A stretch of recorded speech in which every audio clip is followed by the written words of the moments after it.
You are listening to the Wealth Formula Podcast with Buck Joffrey. Get ready to change your life. Welcome, everybody. This is Buck Joffrey with the Wealth Formula Podcast, coming to you from Montecito, California. And I am still loopy, man. Still recovering from COVID, about 2.5 weeks out now. I'm sort of in a cloud. It's so weird. Just like 75% physically, a little short of breath, but I've just got like this haze in my head going on. I don't know what's going on, but hopefully it'll get better. Every day seems to be just a tad better. So if I say goofy stuff, don't blame me. I think it's probably a little bit of low oxygen or something like that. So like this interview with Tom Wheelwright, I did today. This was actually my first interview that I did with anybody since the COVID diagnosis. It was a little weird. I knew I had written down everything I wanted to ask Tom, but I still felt kind of odd. Anyway, listen, first podcast also since the inauguration. I'll just say that political differences aside and all the concerns for, taxes and all that business, I was relieved to see some order restored in the government last week. After all that insurrection stuff and all that, which I found very sad for America. And regardless of policy differences, et cetera, and all the war coming on the rich and all that business that we might be worried about, I do think that Biden is a guy who who's got a lot of integrity. He cares about his country. He's a guy that I feel like is a respectable human being, and as a person who loves his country first above any party, I wish him well. I hope he can guide us through the difficult part of this history that we're in, with the death and destruction of this pandemic, the financial hardships that people are having, and, this crazy hyperpolarization and partisanship that we haven't really seen, I think, in this country probably since the Civil War, which I think is very, very sad. But anyway, it's my sincere hope that this president will help bring a new national discourse. We're not going to agree on things, but hopefully we can stop being quite so hateful. And maybe it's unrealistic, though, to think that, that genie can go back in the bottle after all these, this world that we live in now with soundbites and gotcha moments and all that. But I think we're capable, and I certainly know you guys are as a community. You're smart and you're good people, and I'm hoping that at least we as a community can make an effort to tone things down. I mean, there's people with a lot of different opinions even within our group, but I think it's nice to see people just ratchet it down and try to have respectful conversations with one another instead of the hate. So anyway, with that being said, this show today is an important one. This is a show that really is probably going to be probably one of the more important shows to you, because it's really talking about what the tax implications are of this, the administration and what's going on. And of course, there's no one better to talk to on this topic than my CPA, Tom Wheelwright. And when we come back, we're going to get Tom on the show and talk about what's going to happen next and potentially over the next 4 years. So we'll be right back. Welcome back to the show, everyone. Today, my guest on Wealth Formula Podcast, of course, is no one new to this show. He is well known. His name is Tom Wheelwright. He's my CPA. He's the author of Tax-Free Wealth, and is a guy who we really probably want to talk to right about now, given our new tax situation that we have and the new government. So, Tom, welcome back to Wealth Formula Podcast. Hey, thanks for having me, Buck. Always good to be with you guys. Well, listen, I want to make sure we get right into it, because this is a show that I've been wanting to do as soon as the election happened, particularly the Senate election. And so let's get into it. right away. I mean, we have now obviously a Democratic president. We have both the House and the Senate going to the Democrats. So what does this all mean? Like, what happens now? Interesting question, because we have to remember that we actually have we have two branches of government that impact severely taxes. One is the legislative branch, which is the one we always think of. That's Congress, that's the Senate and the House. And we're going, well, in Congress, how much can they do when they have a 50-50 split? And the answer is, we don't know, probably not much. They can only do one reconciliation bill a year with regards to taxes. So they get one bite at the apple this year. That's it. From a legislative standpoint. Can you explain what that means, Tom? What is a reconciliation? So what that means is normally they have to have 60 votes to pass a bill. Okay. In a tax bill. But in reconciliation, they can do it with 50 plus one. So they can do it without any Republicans as long as they got 100% of the Democrats. The challenge that they have, of course, in the Democratic Party is that they have 3 or 4 very conservative, fiscally very conservative Democratic senators, and to get all of them, and then if they don't get all of them, I don't think McConnell has proven a very strong leader for his caucus. So I think it's unlikely that McConnell's I think he can marshal his resources and say no new taxes. Okay, so I don't think the Republicans are going to vote for anything significant from a tax increase. So the Democrats are going to have to get all their ducks in a row. And the question is, can they? Now, they only get one shot at it, meaning that they only get one shot where a 50 plus one, because we include Vice President Harris, right? So 50 plus one gets them a tax bill. They only get one shot at that a year. So they really are going to have to look at what are they willing to do and what can they do and can they get all their Democratic senators on board. We know that Nancy Pelosi can get the House Democrats together. We don't know whether Chuck Schumer can get the Senate Democrats together. One of the questions there too is like, do they want to do something that would be that aggressive right now, given the economy as well? I mean, that's got to be part of the question. Well, it's an interesting question. Logic would say no, but we've already heard from Janet Yellen, who's tagged to be the new Treasury Secretary, and her statement was, we're going to raise taxes on the wealthy, and we're going to do it soon, and we're going to do it significantly. And that's the other side of that coin, right? Because if she's Treasury Secretary, remember, a lot of what President Trump was able to do was through regulations, right? He withdrew regulations, he rewrote regulations. There is actually a lot you can do. I mean, for example, we've seen what Commissioner Reddick has done, the IRS commissioner, with regards to conservation easements and captive insurance companies. And he's gone after them aggressively, right? And he's taken positions that I think are probably not what the law was intended to do, but he's been aggressive. I think that's going to be ramped up. Janet Yellen has indicated that she wants to tax the rich. Okay. So I don't know if that's because she doesn't make enough money. I don't understand that, but that she came out very aggressive right from the start. So what that means, what that says to me, Buck, is that I think they're going to be more aggressive than maybe people thought they would be. So what are if you had to guess for this year though, what do you think, what can we expect? I mean, if you had to guess, I know it's a tricky thing, but do you think that we're going to see dramatic changes of any kind for high-paid professionals into 2021, or some of the things that are just sunsetting and will kind of come back online in 2022? Well, I think, Buck, that we're going to see the Democrats certainly try. Okay. Yeah. And there's certainly, but there are certain things that are easier than others.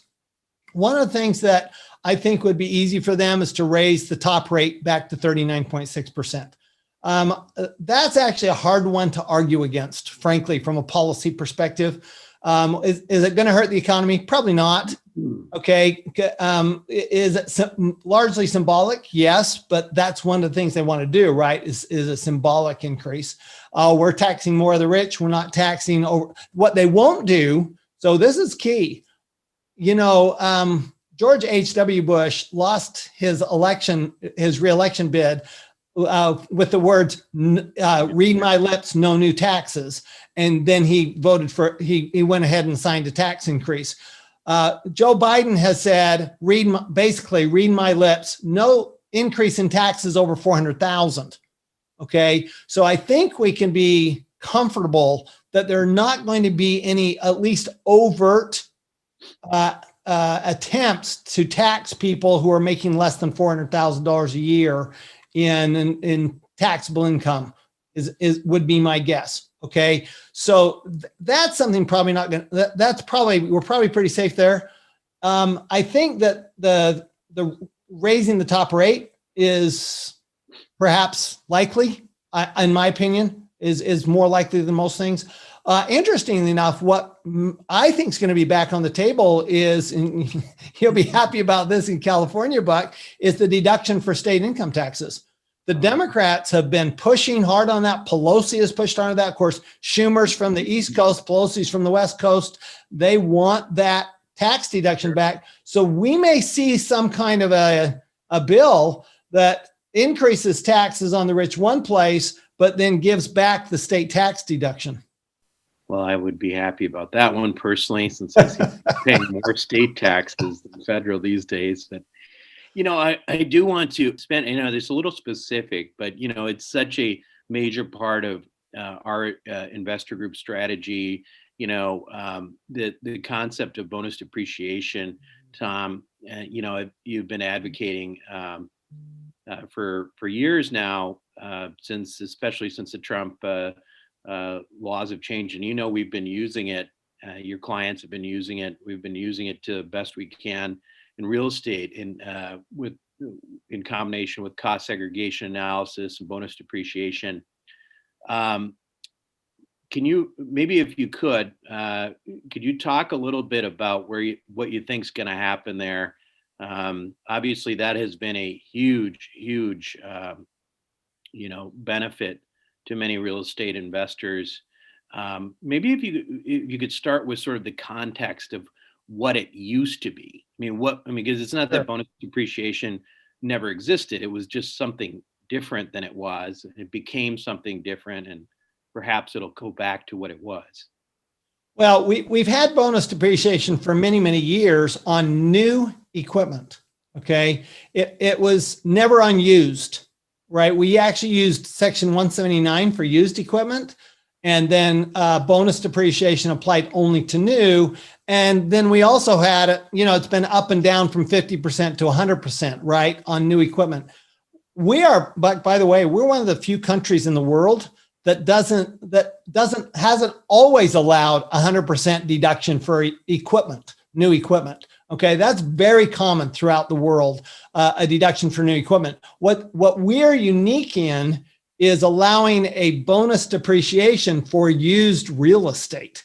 That's a unique position. In fact, most countries don't even allow any depreciation for used real estate, and we're allowing bonus depreciation. So what we used to have basically four rates for depreciation. We had basically a 3% rate, approximately somewhere between 2.5% to 3% for the building.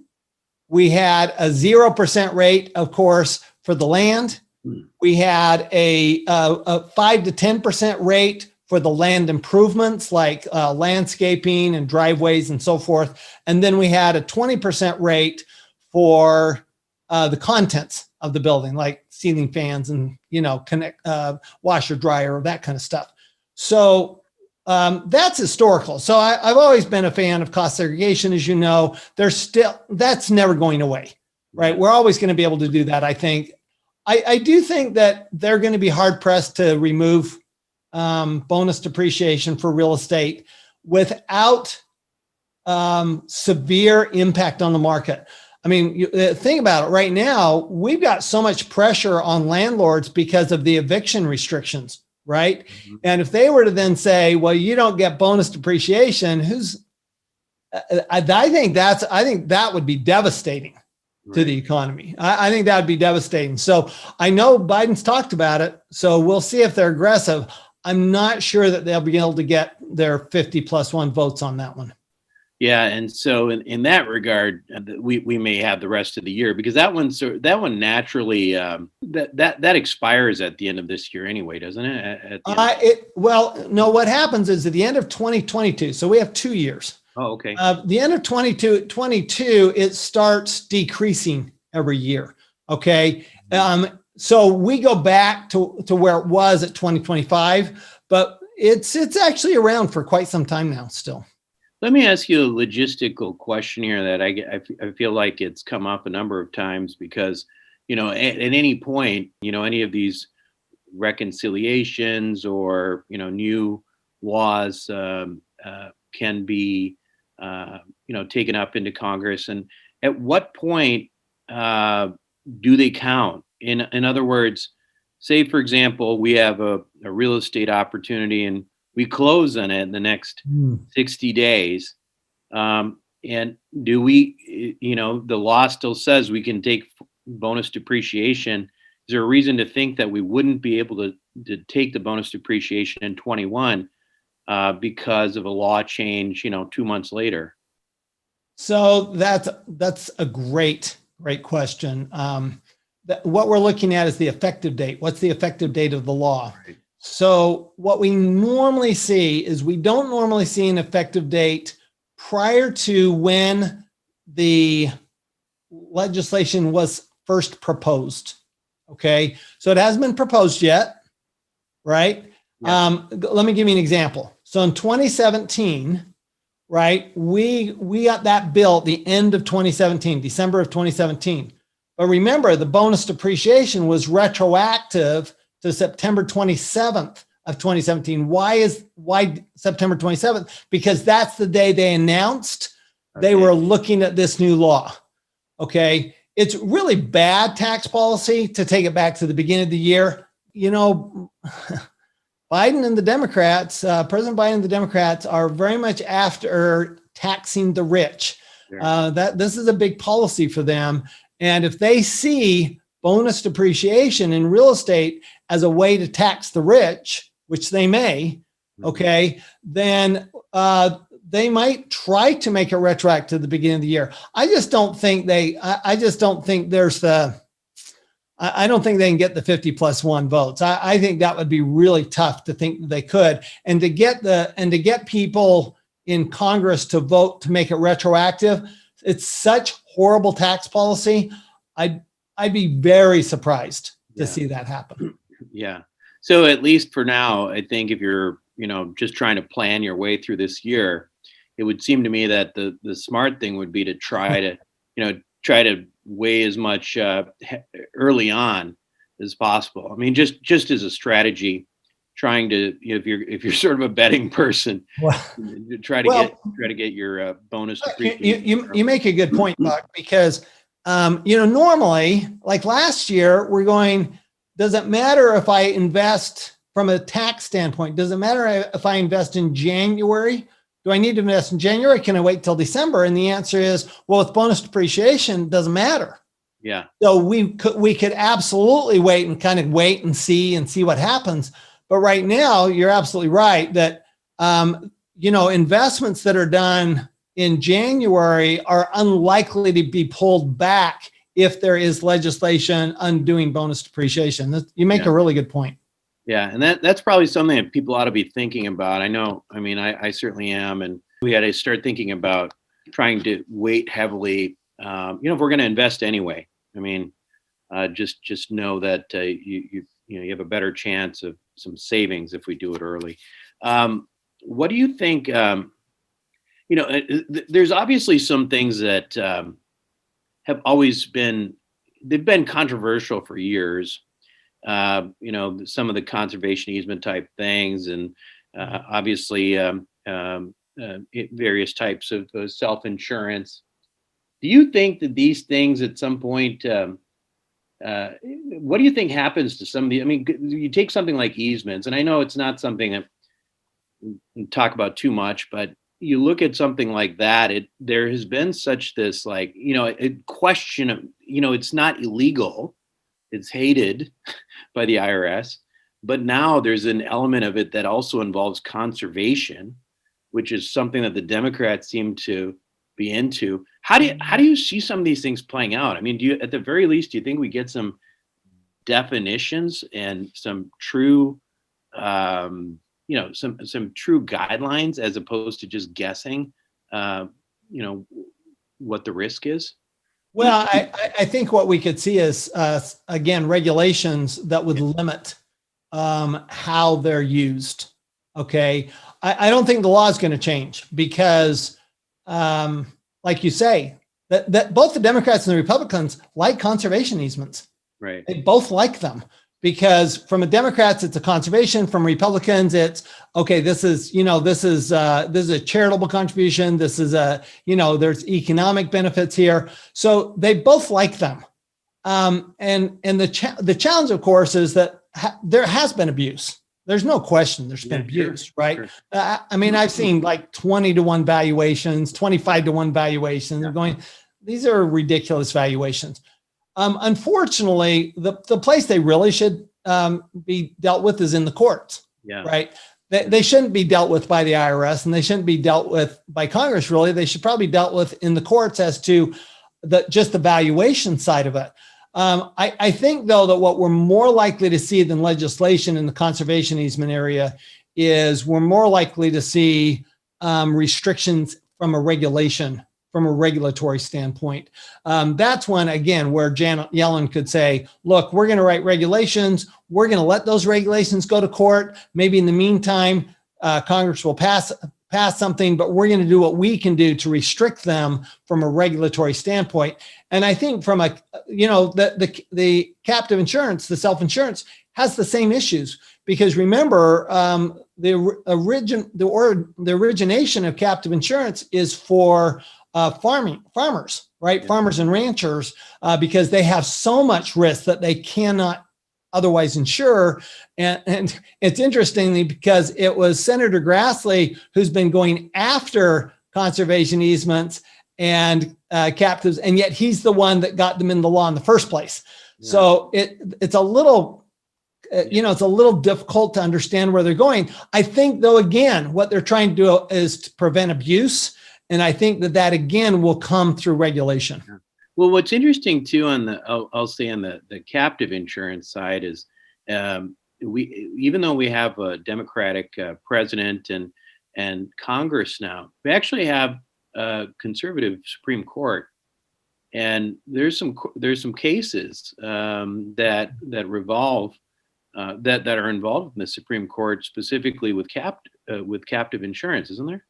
There is a case right now that we're waiting for a decision from the Supreme Court. It's been heard by the Supreme Court. We're waiting for a decision any day now from the Supreme Court. And that really relates to if you're in a captive, if you have a captive, do you have to file a Form 8886? That's really what that revolves around. Right. Did the IRS go through the proper mechanism to make that a requirement? And if not, then that means that they have a hard time tracing it, right? So it makes enforcement that much tougher. But yeah, I mean, we're waiting on that court case, on that decision any day now. I want to shift a little bit. I think just sort of on these specific things we've been talking about, because I think that overall, there's always a little bit of a doom and gloom from the financial perspective, certainly when you have everything shifting towards a Democratic government. But, the other perspective on this that I've certainly thought about, and I'm curious about what you think is, this is a government, this is an administration that wants to do some big things too, specifically as it relates to, probably the environment, the Green New Deal, the infrastructure, and all of that. And it would seem to me that along that lines, we have probably some things to look forward to as well. And I'm just wondering if you could talk a little bit sort of, on a historical perspective on what your view is, with these kinds of movements, and how ultimately, do they end up benefiting us as taxpayers? Well, so the first one, the conservation is and the climate is really, I think, one of his number one things after coronavirus. I think that's his number one issue, and that's good. Actually, I think that's actually good news. Yeah. For investors, because one thing we know for sure is that no politician is ever going to give up any power they have, and the tax law as a way to incentivize something is very powerful. And so I would see that there's going to be there. We know that President Biden's already talked about this. He talked about on the campaign trail that he wants to incentivize green energy. Mm-hmm. Right? He wants to incentivize renewable energy. He wants to incentivize electric cars. He wants to bring back full credits for solar, for example, and going back to the 30%. And so I think we're going to see that. I actually think to me, that's where I'm looking from a real estate standpoint. Yeah. Okay. Is that the real estate opportunities are really going to be in housing and in energy. Okay. That's where the real estate's going to be. I think commercial is going to be in terrible. I mean, commercial real estate's just, office, et cetera. We know because of the virus that people haven't been going to the office. And so I think the commercial office space is going to be challenging that segment of real estate. But I think that the segment for multifamily, I think we might see more in the low income housing area. We might see more we certainly will see more in solar and other renewable energy areas. So I do think we're going to see some incentives going that way. And it might be those incentives offset the increase in the taxes to the wealthy, and they might come in at the same time, and that's how they might convince people to vote for that bill. Yeah, and at the end of the day, I think this thematically goes back to our whole philosophy here, which is ultimately, you're going to get hurt in this economy if you're unfortunately, if you're a high W-2 wage earner, you get nothing else going on, right? But right. If you can make yourself a little bit more sophisticated financially, you have an opportunity here potentially to win, and I think that's an ongoing theme. Don't you think that's true? Oh, I don't think there's any question. There's I was listening to our friend Robert Kiyosaki, right? He was doing his radio show, and he was talking about green energy. And his guest said, American Tucson was his guest. And he said, look, the socialists are going to pay for the green energy and the capitalists are going to profit from it. The entrepreneurs are going to profit from it. So there's always huge opportunity. And certainly when there's a shift is an opportunity from an investment standpoint. But you're absolutely right, Buck. I think that the high income earners are going to get hit harder and harder and harder the deeper we go into this administration. Right.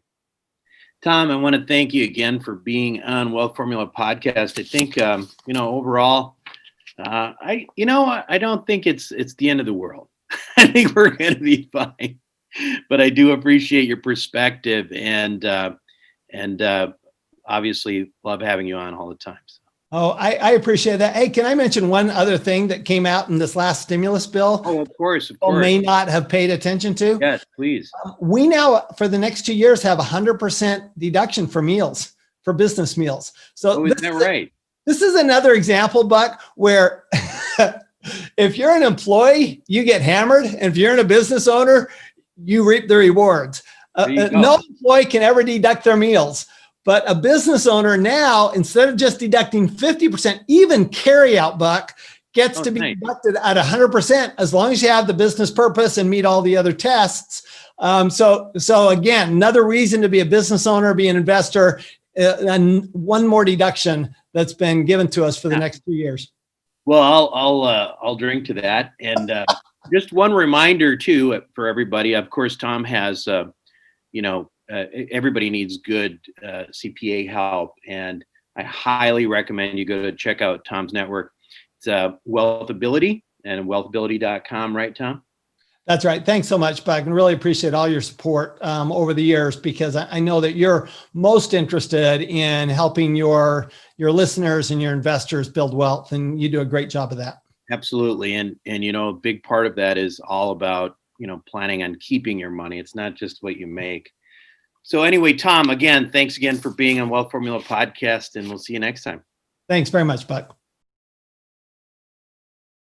Welcome back to the show, everyone. Hopefully it wasn't too loopy for you there and you got something out of it. I think the thing that from the perspective of what you can carry forward, in my opinion, from this show as an action step is, I would invest heavily now. I mean, I think if you want to get into more opportunities, where you have depreciation, particularly multifamily real estate opportunities, even our ATM stuff right now that we've got going on through WFvelocity.com. These are the things where you can, you might have ordinarily have waited later on in the year, but if you want to use this opportunity to wait time, it might be good to get into those things earlier and invest more earlier in the year in hopes of, avoiding some of these tax law changes. So that to me is a big takeaway. Anyway, other than that, I just want to take a moment again, do my part, and as a public service announcement. I just want to take this chance again to urge you to be careful out there with this COVID stuff. This thing really beat the heck out of me. I'd hate to see it do the same for you. Amazed at how many horror stories you guys have sent me about perfectly healthy people dying within days of this disease. So I don't want that to be you guys. And if not for you, do it for your neighbor. One of the things that it's really hard for me to understand is how wearing a mask and not wearing a mask has become such a political issue. I would just like to point out that our veterans, gave up their lives for fellow Americans. And all we're really doing right now is we have the same number of people dying COVID-19 as we had casualties in World War II. And in that regard, it's so much to wear a mask, right? You're not having to give your life up. Anyway, certainly easier than going to war, right? Anyway, that's my PSA topic for the day, and I'm going to leave it at that. Again, I apologize that I'm so kind of loopy and all over the place these days. Hopefully, I will be back in my normal mind soon, but at least we got some good tax information in the meantime. This is Buck Joffrey with Wealth Formula Podcast, signing off. Thank you for listening to the Wealth Formula Podcast. Visit us on the web at wealthformula.com. The information contained in this podcast are opinions, not fact. As always, consult your own financial team before making any investment. See you next time.